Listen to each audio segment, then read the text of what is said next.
Puoi continuare a dire che prima o poi lo farai, oppure alzarti e cominciare davvero, perché il momento perfetto non esiste. In questo video non trovi formule magiche, ma una storia vera, che potrebbe farti venire voglia di partire o di cambiare tutto, sul serio, e passare, come ho fatto io, da questo a questo.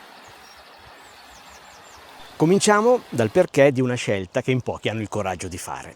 Parlo del cambiare tutto, sul serio, magari per trovarti a lavorare in un posto simile a questo, mentre tutti gli altri sono nel traffico oppure in un ufficio che non sopportano.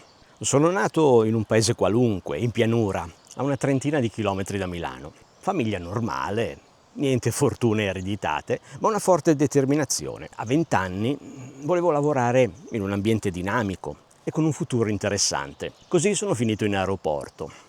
Ho iniziato dal gradino più basso, addetto alla pulizia degli aeromobili, ma in breve tempo sono diventato agente rampa e poi responsabile in turno.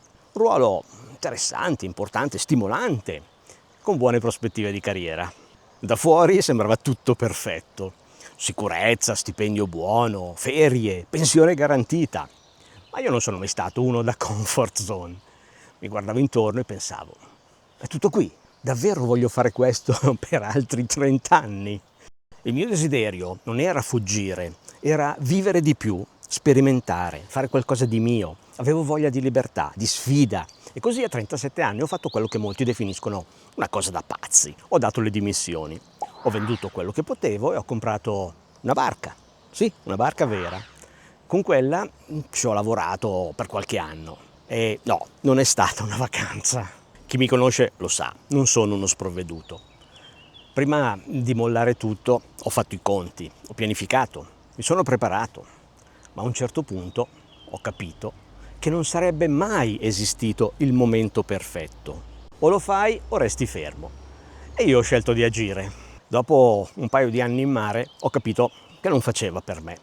Così sono tornato a ciò che conoscevo bene, lo sviluppo software. Un settore che avevo lasciato in stand-by, ma che stava esplodendo in nuove direzioni, tra cui la simulazione di volo. Volevo rientrare, ma a modo mio. Niente più uffici e cartellini. Ho iniziato come project manager freelance per un'importante azienda del settore e poi sono diventato direttore commerciale. Lavoravo molto da remoto, gestivo progetti complessi, eppure sentivo di nuovo il limite. Stavo costruendo il successo di altri. Io volevo creare qualcosa di mio. È lì che ho fatto un altro salto. Ho fondato la mia società di sviluppo software. Un progetto serio, ambizioso, che grazie a un gruppo di validissimi collaboratori ha avuto un ottimo successo. Ma anche qui, dopo qualche anno, è tornata la domanda. E ora? L'impresa funzionava, i risultati arrivavano, ma io avevo bisogno di un cambio radicale. Il mio obiettivo non era scalare, crescere ancora, fatturare di più. Era trovare un modo per vivere meglio, con più senso, più concretezza, più realtà. E così ho chiuso l'azienda. Sì, l'ho proprio chiusa. Avevo 47 anni quando ho preso l'ennesima decisione che per molti suona folle. Mi sono trasferito in montagna. Niente baite e patinate da influencer. Ho aperto una piccola azienda agricola, una startup innovativa, un progetto concreto, lontano anni luce dalla mia vita precedente, ma incredibilmente coerente con quello che cercavo. Non volevo scappare dalla modernità, volevo rimettere insieme testa, mani e tempo. La natura, la fatica e il ritmo delle stagioni mi hanno restituito qualcosa che la città mi aveva tolto da tempo, la connessione con la realtà.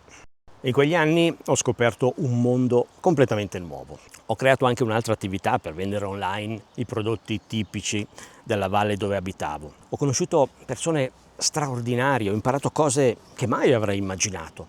Però l'agricoltura è un settore difficile e, si sa, la maggior parte delle start-up muore dopo pochi anni. Io ho resistito una decina di anni, ma poi, anche a causa di alcuni errori che ho fatto, ho perso tutto, anche la casa dove abitavo.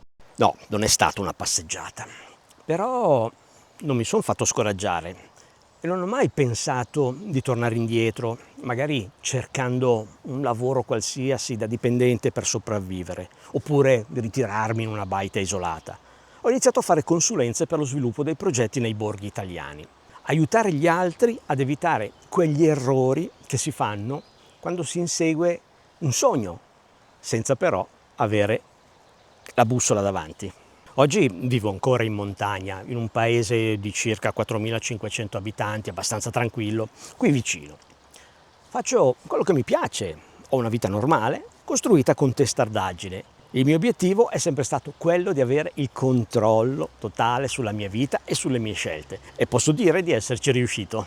Ti ho raccontato la mia storia perché magari sei una delle tante persone che sentono che il tempo stringe e che vorrebbero fare quel passo, non per fuggire, ma per costruire qualcosa di tuo. E posso dirtelo con certezza. Si può fare, serve coraggio, ma anche metodo, studio e tanto realismo. Cambiare vita non è mai gratis, c'è un prezzo da pagare. Ma la vera domanda è: quanto costa restare fermi dove non siamo più noi stessi? Ecco, io quel prezzo non lo volevo più pagare. E tu? Ci vediamo alla prossima puntata.